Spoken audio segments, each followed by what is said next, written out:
Let's then move on to the bibliography. Some of these things are going to look the same as far as format. We should start on a new sheet of paper. One difference is that it's going to be titled references, and you'll see that's in bold because again, all titles are in bold. We're still going to double space everything, so don't mess with the spacing. The entries are still going to be alphabetized, and they're still going to include a hanging indent. And again, you can put in APA hanging indent, and somebody on YouTube will show you how to do it. Let's look at a sample. If you want to see a sample within the book, look on page 360 and number 2. This is the closest to what we're using. It's an article from a database. Now in APA, we don't actually include the database unless it's maybe an obscure database.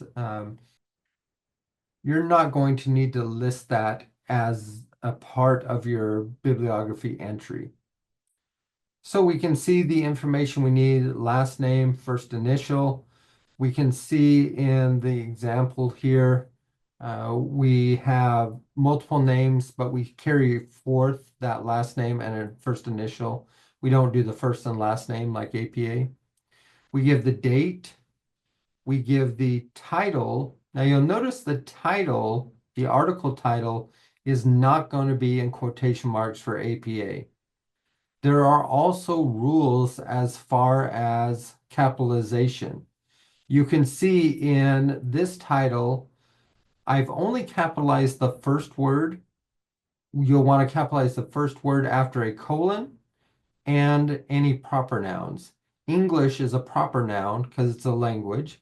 So I'm going to capitalize that, but nothing else in that article title. The journal title, however, is going to be in italics, and we follow the standard capitalization. You'll notice that the volume number is also going to be in italics. Okay, why this is, I don't know, but that's what the rules say, so make sure you do that. And then you'll see the volume and the number are indicated with that volume being outside of the parentheses, and then the number or issue number inside the parentheses. And the issue number is not italicized. We're going to have a comma and our page range. So you can see that this one would be 62 plus 12, 74 pages. So it's a long article. Again, this is why we want to include page numbers in those in-text citations. And then we're going to have that DOI as a clickable link. Okay, so this is a standard or typical bibliography entry. This is what the actual references page will look like. So we have references, we have our entries, we have them in alphabetical order. You can see the hanging indent here. You can see the clickable links for the DOIs. Okay, so this is what your references page is going to look like. Now, if ever you want to see a sample, if you go to the online writing lab, they have samples for all of these things. They also will tell you how to cite things such as a tweet, how to cite a blog, an email, all of these different various situations. Okay, so you want to become familiar with the OWL. All the information is also in your book.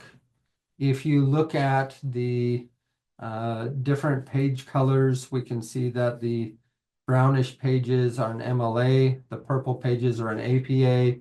Okay, so if you find a situation that doesn't fit what we've talked about, use the book and that can help you. Okay, so that is it on citation. We have a couple more videos to go through, which is revision and editing. And then you should be prepared to now include information within your essay.